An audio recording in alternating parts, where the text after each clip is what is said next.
Yeah, this is what I go through to be beautiful for you people. You're welcome.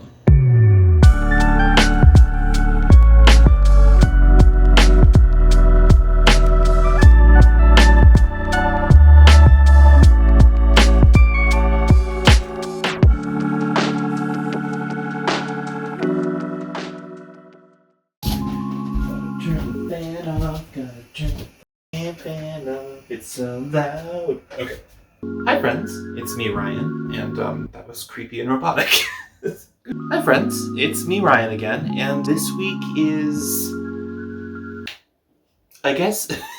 this week I did something very Ryan of me, and started an incidental series on my channel on accident. I don't know how long the series is gonna go, and I don't know what we're gonna call it, but this is my third time painting a keyboard mat, so here we are. In the third installment of the series, I painted my keyboard mat and also other people's because of various myriad of reasons, and now I do that.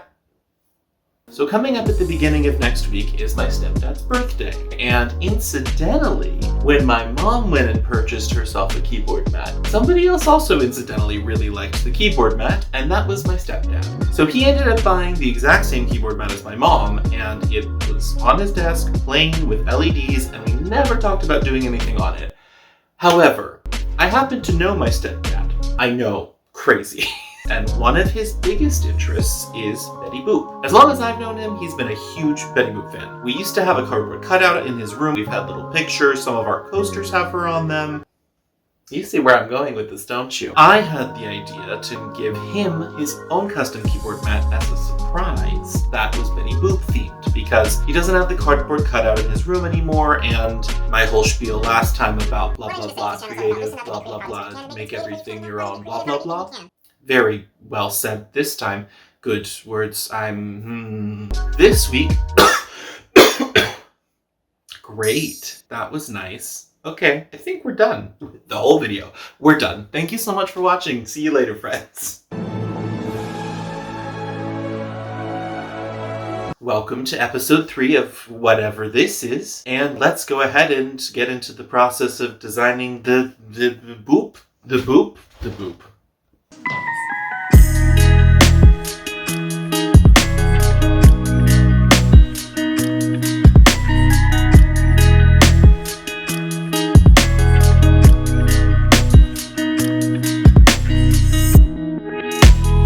I already knew I was going to draw the sketch directly on the mat, and I knew this one was going to be a little bit... I thought this was going to be the easier of the two. I would not say that it was, but in my head, Betty Boop is a cartoon.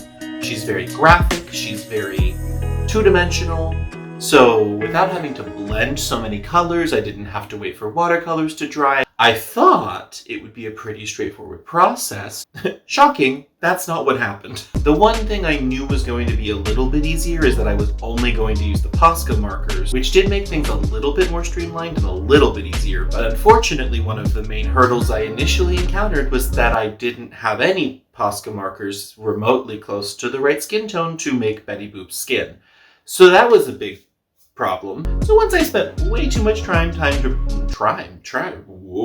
Once I spent way too much time trying... Oh my god. I can't say this. Once I spent way too much time trying to blend colors together to get a skin tone, I realized I would quickly run out of all of my Posca markers doing that, way before I finished all of the boops. So...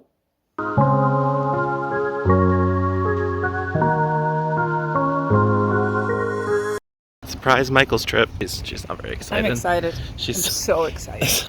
I'm just hoping they have the Poscas we need.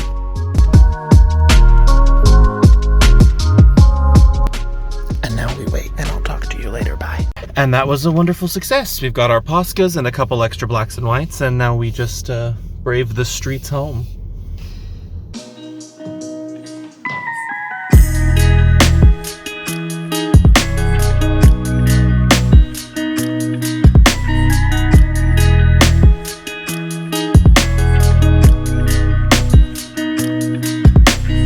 Other than the skin tones being a bit of a wackadoodle situation, the coloring process was actually pretty straightforward, so that was, I guess, kind of nice and easy?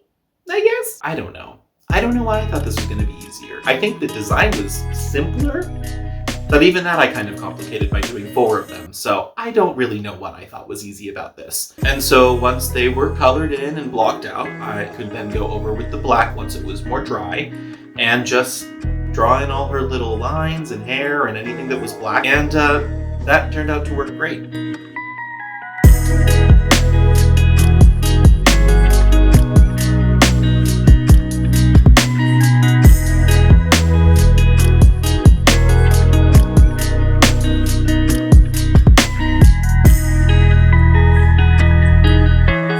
A lot of the merchandise and the pictures I was looking at for reference with Betty have a lot of cute little hearts and kissy marks because she's very, cutesy girly, that kind of vibe, whatever the hell. You know what I mean. Sorry. Anyways, so after the line work was done, it was just a matter of these little cutesy finishing touches, and that's pretty much the process for this one. Here is the final result.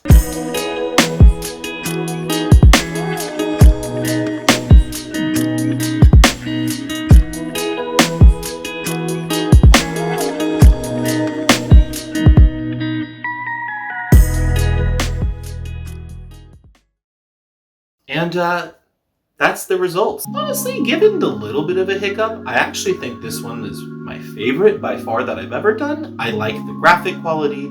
I think the Posca markers, paint pens probably in general work very well on this texture, but man, oh man, do the Poscas work so well. Honestly, 10 out of 10, if you want to do something like this, I can't recommend Posca enough. Not an ad for them, just so happy they worked out like this. And honestly, I really love how this design turned out. I am really excited to give it to him as a present, and I'm really happy I got to bring you guys all along on the ride again. And that was installment 3 of making custom keyboard mats for people in my life.